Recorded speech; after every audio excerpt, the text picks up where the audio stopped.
J'ai interviewé mon grand-papy sur la Deuxième Guerre mondiale afin de savoir comment il l'avait vécu. Voilà. Alors ça, c'est tout le départ, hein.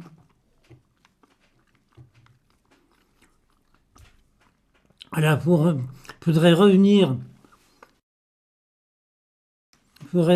à Sablé au moment où les Allemands traversaient le pont de la place de la République à Sablé, où j'étais à la pêche avec William, et on a vu les Allemands passer. Et on a décidé de partir. Et on devait se retrouver le lendemain matin à l'heure du train. L'heure, je ne peux pas te dire, je ne me rappelle plus exactement. Ça n'a pas d'importance. Et total, je n'ai pas vu, il s'appelait William, mon copain qui était là. Je n'ai pas vu William, j'ai vu son père. Son père qui est arrivé, qui m'a dit, William ne va pas venir avec toi. Mais j'ai dit non, pourquoi? Il me dit, parce que j'ai peur, votre truc, c'est passer la ligne de démarcation, traverser la France, passer les Pyrénées, aller en Afrique, je ne voudrais pas vous en sortir. J'ai dit, bon, bah, c'est comme ça, alors il ne viendra pas, non. En fait, il n'est pas venu. Et puis j'ai appris plus tard qu'il avait été déporté en Sibérie, puis il est mort quelque part là-bas. Alors il a sa plaque à Sablé, au Faubourg Saint-Michel, William Maisonneuve, il sait ton père, William Maisonneuve, dans le faubourg à Sablé, il est là, il y a sa plaque, où il y avait la boulangerie avec son frère. Et c'est pour ça que j'ai appelé William, en souvenir de ça. Ouais. Tu vois? C'est pour ça qu'il s'appelle William. C'est en souvenir de ça. William est le nom de mon papy, le fils de mon grand-papy. Qu'as-tu fait quand la guerre a commencé? Qu'est-ce que j'ai fait quand la guerre a commencé? Oui. La guerre a commencé C'était le 3 septembre 1939. Ce jour-là, j'avais 13 ans, j'étais en voiture et j'allais pour une nouvelle place. Je venais de finir mon apprentissage et j'allais pour une nouvelle place. Hein? C'était bien le 3 septembre 1939. On est d'accord? Oui. 3 septembre 1939. J'étais en voiture avec mon patron pour aller dans une nouvelle place à Dissay-sous-Courcillon. À Dissay-sous-Courcillon. Voilà, j'avais 13 ans. Mon papy se trompe en disant qu'il avait 13 ans quand la guerre a commencé. En fait, il avait 16 ans. Qu'as-tu fait comme acte de résistance? Comme acte de résistance? Oui.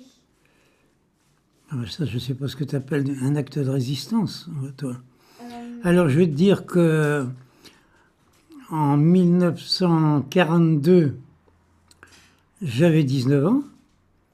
Et à cette époque-là, le STO, le service du travail obligatoire, était obligatoire pour aller en Allemagne. C'est-à-dire qu'il fallait aller travailler en Allemagne. Parce que j'avais 19 ans, c'était l'âge. Moi, j'ai dit non, je n'ai pas voulu.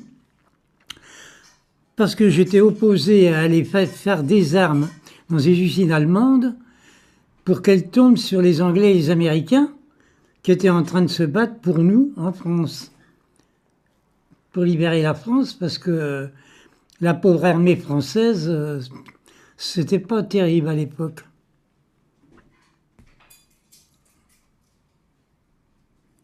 Est-ce que ça te va?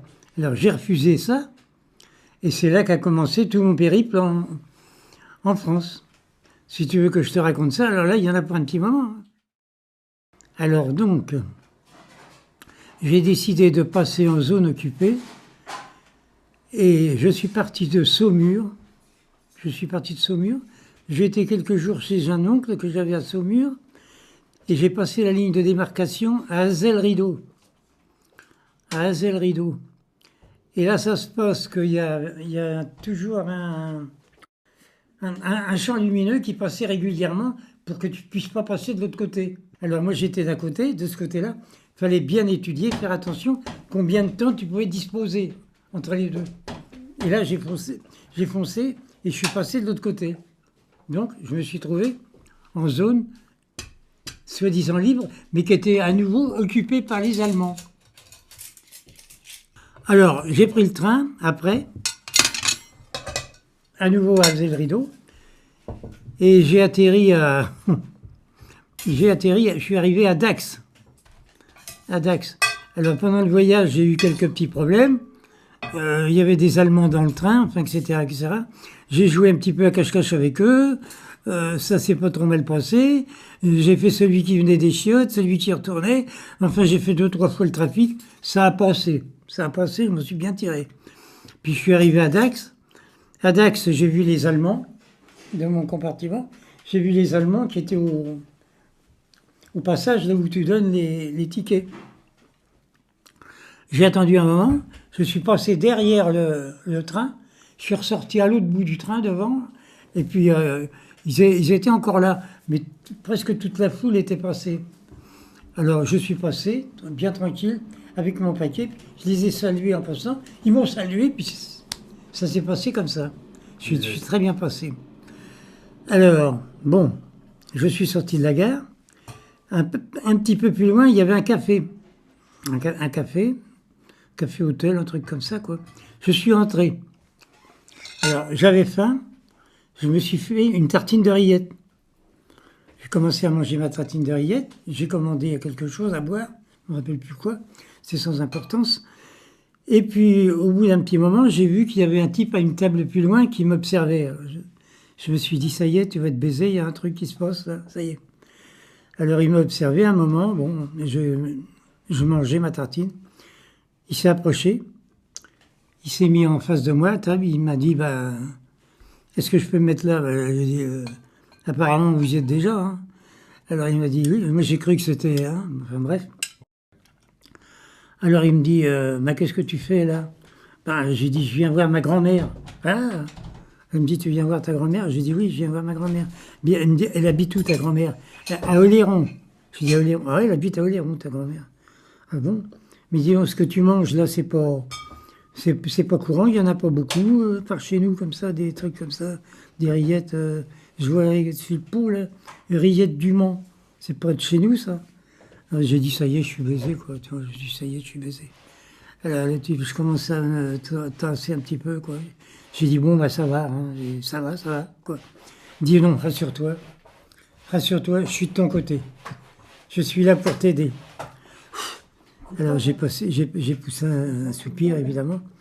Il me dit, bon, on se retrouve, d'ici 2 heures, je te retrouve, tu restes là, je te retrouve, je reviens te chercher. Il est revenu me chercher. Il m'a mis en contact avec 2 autres types qui m'ont emmené dans un petit village qui s'appelle Saint-Engrâce. Saint-Engrâce. Et là, je suis atterri dans une petite ferme qui était sur les côtés, là, sur les coteaux. Et je suis arrivé là-dedans, il y avait une femme âgée, puis une jeune fille qui avait dans les 15, 16, 17, 18 ans, je ne sais pas exactement. Enfin bref. Ils m'ont dit, bon, tu restes là, puis on vient te chercher dans quelques jours. En fait, j'ai dû lui rester 4 ou 5 jours. Et pendant ces 4 ou 5 jours-là, j'allais avec elle, avec la jeune fille, mener les chèvres sur les plateaux. Alors bon, j'étais pas malheureux, mais entre nous, si tu veux, il ne s'est rien passé. Il ne s'est absolument rien passé. J'avais autre chose dans la tête, elle aussi peut-être, moi je n'en sais rien, je m'en fous de toute façon. Je pensais à autre chose que ça, mais il ne s'est rien passé. Qu'une attirance, si tu veux, étant donné les circonstances, difficile à expliquer, mais quelque chose, quoi. Mais pas physique, rien du tout de physique. Et puis, au bout de ces 5 jours-là, ils sont revenus me chercher. Et là, j'ai passé la montagne. Ils m'ont fait... alors, je suis parti avec eux. Alors, le menu, c'était un morceau de fromage, de l'agneau, un petit croûte de pain, puis tout ça. Et puis, ils m'ont emmené jusqu'à la frontière espagnole. Ils m'ont laissé à un certain endroit, ils m'ont dit, tu vois, la frontière est là, après tu n'as qu'à suivre, tu n'as qu'à descendre et tu vas te trouver en Espagne. Hein, j'étais un peu paumé, puis ils sont partis. Ils disent non, on ne reste pas, on ne peut pas rester là. Alors j'étais un petit peu paumé. Hein. C'était la nuit, il faisait froid, c'est le mois de mars. Hein. Il fait froid en montagne. Et puis au bout d'un moment, ben, j'ai essayé, puis je me suis paumé, pas trouvé. Alors je me suis abrité sous un espèce de rocher qui avançait. Je me suis abrité là-dessous. Et puis j'entendais les chiens. Alors je me disais, ça y est, c'est les Allemands. Alors je me suis fait le plus petit possible, évidemment. Et puis petit à petit, j'ai plus rien entendu, ça s'est passé. J'entendais les aboiements, mais ils avaient l'air de s'éloigner. Alors ça m'a rassuré. Alors je suis resté là, comme ça. J'ai passé la nuit là. Je me suis gelé le cul, il faut être poli, je me suis gelé le cul. Et puis le lendemain matin, ben, je suis descendu et en effet, je me suis trouvé en Espagne. Et j'ai vu des tricornes espagnols qui sont venus, des Espagnols qui sont venus et qui m'ont cueilli et qui m'ont emmené à Isaba. Et là, j'ai été emprisonné dans une cellule où on était à peu près 15, 16, 17 dans une petite cellule qui faisait peut-être, je sais pas moi, 5 mètres sur 6. Il y avait une tinette dans un coin où on allait pisser, des trucs comme ça, quoi. Enfin, tu vois un peu de gens. On y est resté 4 ou 5 jours, avec un morceau de pain tous les matins, un bout de sardine fraîche, de sardine sèche, un truc comme ça. Et puis après, j'ai été embarqué à Pamplona. À Pamplonne. C'était Franco qui était au pouvoir à ce moment-là. C'était un gouvernement nazi aussi, quoi. Bon, alors là, on arrive à Pampelune, ça s'appelait Pampelune, Pamplona. Alors là, j'y suis resté... j'ai dû y rester 3 mois, là, à Pamplona. C'était une prison assez grande, où il y avait aussi d'autres... on s'est retrouvés entre Français, on devait, je sais pas moi, plusieurs centaines. Dans la salle où j'étais, on était nombreux. Et il y avait encore là des prisonniers espagnols de la guerre d'Espagne qui étaient là, qui couchaient sur des matelas un peu plus... un petit peu différenciés de nous, mais pas beaucoup. Je dis pas ce que... Non, c'est pas la peine que je parle de ça quand même. Ça n'a rien à voir, ça c'est trop moche ça. J'y suis resté à peu près 3 mois. Et puis là, j'ai été transféré à Totana, dans le sud de l'Espagne. Et là, à Totana, on nous a dit bientôt Libertad, voilà, etc., etc., quoi. Puis bon, bah, ça a duré un moment. Et puis les moins de 20 ans sont partis. Moi, j'avais un peu plus. Alors, dans les copains que j'avais fait, il y avait des Basques là-dedans, et qui nous distrayaient énormément parce qu'ils chantaient, c'était magnifique ce qu'ils chantaient. Ils étaient par groupe de 7, 8, 10, 15, ça dépend. Ils chantaient, les mecs, c'était sensationnel. On les écoutait, c'était un réconfort, c'était formidable. Puis là, on avait des petits clans. Et moi, j'étais avec Miguel de la Vigerie. C'est un garçon qui était très érudit, très bien, quoi. C'était un fils à papa, sûrement, etc., qui m'a appelé à jouer aux échecs. C'est là que j'ai appris à jouer aux échecs. Et puis, peut-être 1 mois ou 2 mois après, je l'ai battu. Alors, ce jour-là, je l'ai écrit. J'ai un carnet de bord, tiens, en fait, si ça peut t'intéresser. Ce jour-là, je l'ai battu. J'ai dit, j'ai battu Miguel, c'était la joie, etc. Tout ça, c'est du vrai, évidemment, c'est du vécu. Ça s'invente pas, ces conneries-là. Et puis, j'étais heureux, évidemment, c'était la fête. Et puis, comme ils étaient un petit peu plus jeunes que nous, c'était les moins de 20 ans, il est parti avant. Il est parti avant moi. Alors, nous, on est partis en dernier. Et puis, il y avait un mec... il y avait un mec là-dedans qui se prenait un petit peu pour un cador, et on était entourés, on avait des fenêtres, et autour, il y avait des punaises. Alors, sur les murs, il y avait beaucoup de taches rouges de punaises, parce qu'on écrasait les punaises. C'est vrai, c'était dégueulasse. Et ce mec-là, il était toujours en train de nous emmerder, ouvrir la fenêtre, ouvrir la fenêtre. Puis un jour, il m'a emmerdé, je l'ai allongé, j'ai fait une pêche. Je l'ai allongé, il nous a foutu la paix après. Puis c'est là que j'ai connu le copain qui s'appelait... merde, dis-moi donc comment il s'appelait. Je sais plus. Jean. Jean, oui, j'ai connu Jean, il est venu me trouver, il me dit, ah ben dis donc, qu'est-ce que je suis content que tu aies fermé sa gueule à celui-là depuis le temps qu'il nous emmerde. Et c'est là que j'ai connu Jean. On est devenus amis après, on a fait la guerre ensemble, on a continué ensemble, etc., tu vois. C'est comme ça que ça s'est passé. Puis bien, On est parti, on est embarqué après. On est embarqué comment que ça s'appelle déjà? Ah, c'est con, je ne me rappelle plus. Le port espagnol où on a embarqué. Bon, on a embarqué là, hein, je ne me rappelle plus exactement. Après l'interview, mon papy m'a expliqué qu'il a embarqué à Malaga, une ville tout au sud de l'Espagne. On est embarqué sur le Sidi Abraham, et on est arrivé à Casablanca. C'est là que je suis arrivé à Casablanca. Et là, je me suis engagé dans la marine. Là, j'ai retrouvé les forces françaises libres, si tu veux. Et toi, tu as décidé d'être infirmier. Au bout d'un certain temps, tu as décidé d'être infirmier.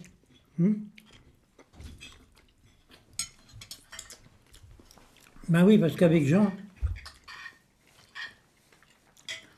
ça dépend de l'esprit que tu as. Quand on est arrivé avec Jean, et puis qu'on s'est trouvé à Alger, au Cap Matifou, c'est là où il y avait les premiers centres d'entraînement pour la marine, c'est au Cap Matifou à Alger. Tu vois, tu peux te rappeler de ça, Cap Matifou à Alger. Et là, on a vu un moment dans un couloir, il y avait des petits affichages qui manquaient des infirmiers. Puis on rencontre un mec, c'est pas, il nous dit, tiens, bah oui, il manque des infirmiers, ça vous intéresse, tout ça?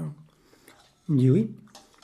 Jean, il était d'avis avec moi, parce que je lui ai dit, et lui aussi, il me dit, moi, je suis incapable de tuer un mec que je n'ai jamais vu, qu'il soit allemand, espagnol, italien ou autre. Je trouve ça tellement bête, minable, que je vais tuer un mec, si ça se trouve, il est comme moi.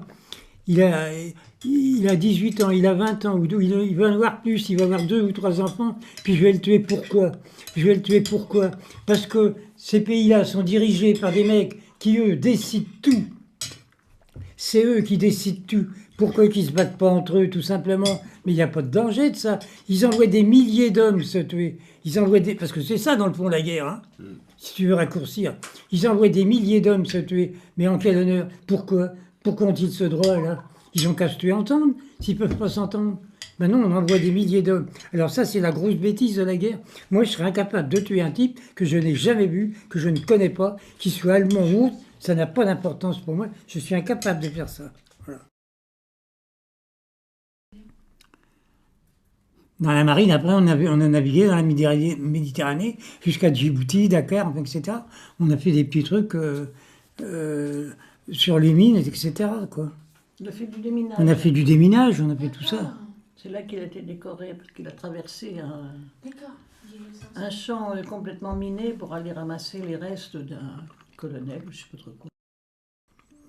Bah là, on est en 44, 45. Alors, s'il y a un truc, par exemple, en 44, j'étais affecté à l'hôpital de Sidi Abdallah, en Tunisie. Et là, j'ai été nommé pour m'occuper du pavillon des officiers. C'était pas toujours marrant, évidemment. Mais un jour, en sortant, dans les allées, je rencontre un infirmier. Un infirmier qui me dit « Je cherche quelqu'un pour donner son sang, parce que là, j'ai un blessé, il est très mal en point. C'est un... Comment on les appelait? C'est un harki, oui, je ne me rappelle plus. Je ne sais pas si on les appelait les harkis à ce moment-là. Enfin, c'est un arabe, c'est un Algérien qui combattait pour la France. Il avait fait le Mont Cassino en Italie. Il revenait là, à Sidi Abdallah, où j'étais. Et je rencontre ce mec-là, il me dit « Je cherche quelqu'un ». Bon, j'ai dit « Moi, je veux bien ». Il me dit « Ça ne te dérange pas ?» J'ai dit « Non, ça ne me dérange pas du tout, hein. Mais absolument pas ». Il m'a dit « C'est un arabe ». Bon, moi, c'est un arabe, c'est d'accord. Alors, on fait une prise de sang. Là, c'était la prise de sang directe. C'est-à-dire qu'il m'a pris du sang pour le mettre dans le sien. Directement. Hein, c'est une prise de sang directe. C'est-à-dire qu'au fur et à mesure qu'on me prenait mon sang, je voyais que le mec était mieux. C'est pas des conneries que je raconte, moi, là. Hein. C'est des trucs vrais. C'est qu'il était, il était mieux. Et au bout d'un moment, le type, il a refait surface. Et je me rappelle ce qu'il m'a dit. Mon nom, c'est Adjar. Il m'a dit, si un jour tu as des problèmes avec des gens de ma race, tu leur racontes cette histoire, et tu verras, ça se passera bien. Tu n'auras jamais de problème. Moi, je dis oui, mais ils me croiront pas. Il me dit si, parce que une chose comme ça s'invente pas. Alors voilà, ça, je peux te dire ça parce que c'est quelque chose d'important, disons. Hein. Ça veut dire que normalement, il n'y a pas de Différence. il n'y a pas de différence. Il y a plus de question de race là. Ce sont des C'est hommes. le Quoi. même sang. Merci à mon arrière-grand-père, Bernard Nay, ainsi qu'à mon père, Wilfried Nay, pour le montage.